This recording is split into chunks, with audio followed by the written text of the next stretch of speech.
morning. It's the 24th of November. The other day I received a package, I think it was on Friday, because we've got an R380 to build up here, and I'm not really going to go through every little detail on it because we've already done it, and once you've done one you've done them all. But this is for Bill. Now Bill's out west, and he sent me this gearbox 2 years ago and I took it to bits to see what was wrong with it, and I just sort of roughly put it together, and I thought I'd lost it. I put it in a container on the shelf, and I was looking all over it for the other day because he'd sent me a kit from Ashcroft's and some other bits and pieces which we'll have a look at in a minute. But also, might be interesting, in the box he'd sent some of this stuff. Steel it. Stainless steel in a can. Wow. Now I've used galvanised stuff before, zinc, and that's been quite good. 316L stainless steel, anti-corrosive and weldable. Polyurethane aerosol. So what he sent me it for is he wants the outside casing of this painting with this stuff. Well, I thought, why not? Now I don't know how long it takes to dry and what it'll do, I have no idea whatsoever. But we have to change the main shaft on this because the shaft's all being chattered up, and when I stripped it down it looked to be in decent condition. So what I'm going to do today is, like I said, we're not going to do every little bit. Might do something about shimming it up, because I think I've found a new technique how to do that a little bit better, and then we can get that out of the way and get it back. Mind you, I should hold on for it for another 2 years and said, well, I haven't got around to it yet. Right then, anyway. I'm just waiting for the casings to dry. I've sandblasted them, been through the parts washer, sprayed them with some brake cleaner, letting that dry off because they're on top of the stuff. So now it's winter, the stuff dries off really quickly.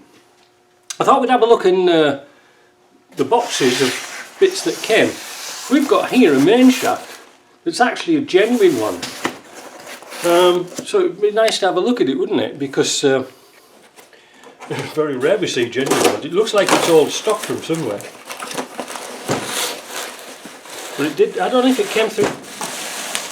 You know, when customers supply parts, I just don't know where they're coming from.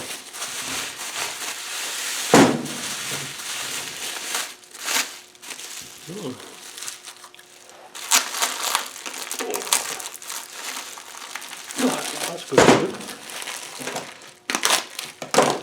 For all that greasy protection stuff in it. Yeah. That looks like the job. Like I said, there's only one particular size. One size fits all. But again, it's all greasy, so shove that in the parts washer, and then we'll have a look in the box of bits. Right, here we go. Master Rebuild Kit. DBK. April 2025. Now, why I'm opening this now is because I had sent a kit for a LT230 from Ashcroft's, and included in the kit they sent me some synchro rings, because Dave sent me an email and said, listen, try these synchro rings because we're getting them now coated with a special material on the inside. So I was interested to see if that was it. Scan QR code to see the R380 manual. Oh, that's nice, isn't it?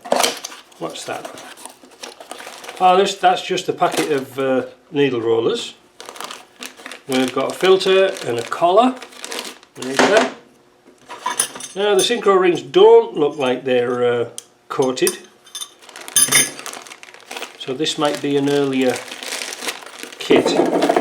We've got a gasket for the oil pump, we've got the bolts for the oil pump, which is nice, some synchro rings, springs and oil seals, and all the bearings. Now I'm going to dig out in my shelf the box, the synchros that Dave sent me. So there you go. That's the original, and this is the new one with a coating on the inside.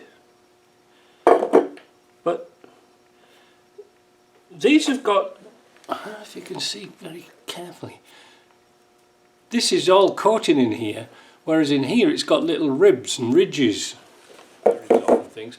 But I might drop Dave Ashcroft a line and say, are these going to be just experimental or are they going to be standard fitting now?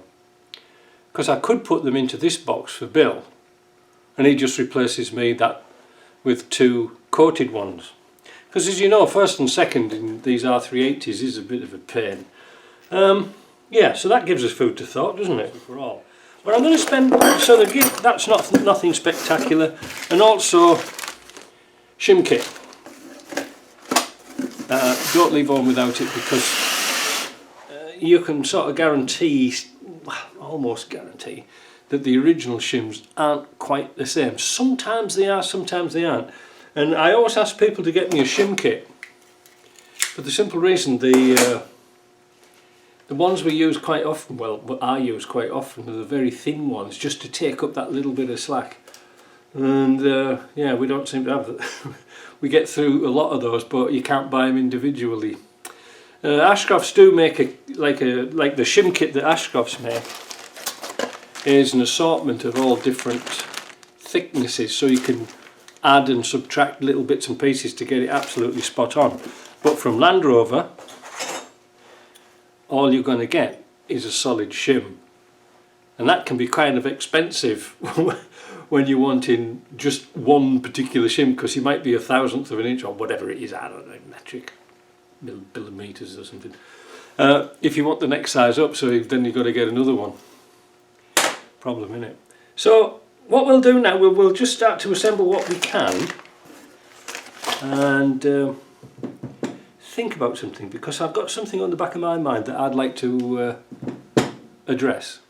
So what is the sort of issue, or is there an issue? I don't know. But if you've ever done R380s before, you can sometimes find that the bottom layshaft bearings collapse. Not an earth-shattering design, very small for what they do. But this I'm going to do a comparison between the old and the new. This old one here, it's got a circlip or a snap ring around it, but the new bearing doesn't. Alright, so the idea is when you put it into the casing, it can only go so deep, see what I mean? But if you put it in here, it rattles around like a pea in a drum.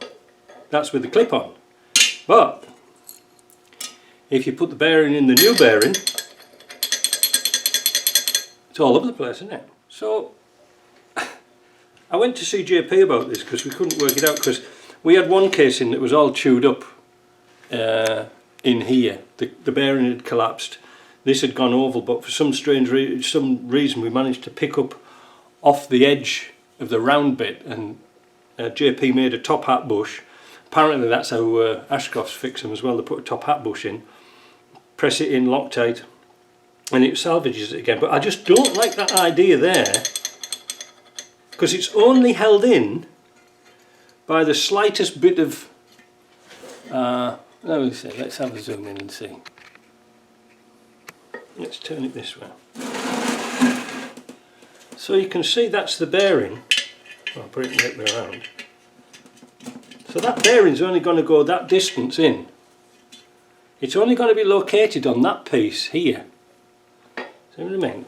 So what we came up with was a little ring to fit in here. Where are you now? There you are. We made a ring to fit in there so it was supported, and oil can get down the back, that's not a problem, but I just didn't like that idea. I thought that was really poor.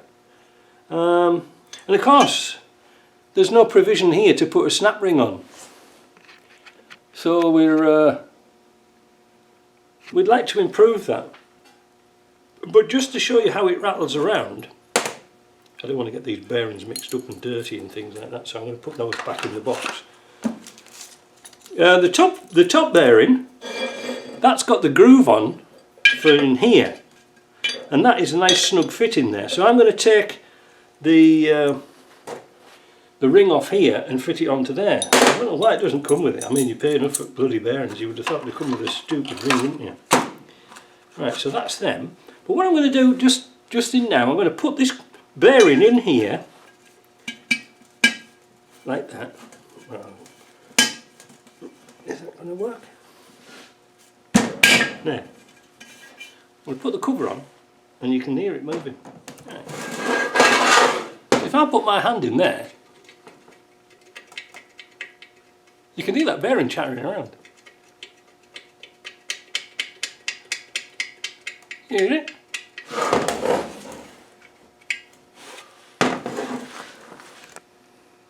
So if we made a little sleeve, that's going to be sort of more holding that bearing in place, you know, like at the back. I don't know why they do it like that. Makes no sense to me. Because these layshaft bearings are particularly small. The thing is, this is a Suffix J box, JK, yeah, J. What they did was they bored out these bearings here to make them bigger and bigger on the last ones, but they got preciously close between here, they couldn't bore them out anymore, so they kind of stuck. And you see, when you tension it up, when you put the tension under the bearings using the end cover, that bearing can't go that way in theory, but it's still got no support on the inside. There's no support on it. It's like Middlesbrough Football Club, there's no support. And it only takes JP a fraction of a second on his lathe just to knock up a sleeve, and that's it. Because yeah, it just seems a daft idea to me. And of course, if we make a sleeve, it can't go very far because it's held in by the casing. We'll see. It's been a few days since I did that last section because I was just holding on for JP to make these rings. I've got this seal in there. I've just tapped it in with the socket, which I can't find anymore. Put it down. I'll put it back. But I tapped the seal in with the socket. Now, so instead of having this bearing now, which I'll get it on the right one, rattling around like this, well, it doesn't actually rattle around like that, but it is supported somewhat. But by putting this little ring in here, I'll just push it in a bit. I might have to tap it in a bit. That's the 4 power, isn't it? Bearings in, just tapped it in with a rubber mallet. The seal's in, like I said. And down here, I've got the casing with the input bearing in. I put the ring back on, just in case. I do like this paint. It's, like I say, I maybe mentioned it earlier, but it is $60 a can. It's kind of expensive. So I'm just going to do a primary fit when I get this right way around and see how this fits. Perfect. That's going to be really nice. So it wasn't hard to put in. So now I'm going to put a little bit of sealer on there. I've got my bolts down here ready to go. I'm just going to use a bendy bar type thing, a balance beam, because they're only 25 Newton meters, these bolts. So let's get it bolted in and then we'll see what it finally looks like. Right, just a couple more to do.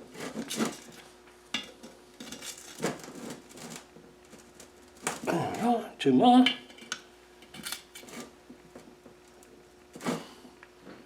Sometimes I like these bendy bar ones because they're, you know, for small bolts like this, they're not too bad. And there we go. You can see the sealer's squidged out a little bit there. So in the next thing we'll do for this box is we'll put the bearings in and the other cover, flip this upside down on the stand, and we'll do some shimming. Now I don't promise it's going to be today because I've got my car to do. But yeah, so I'm happy with that little modification. See you later.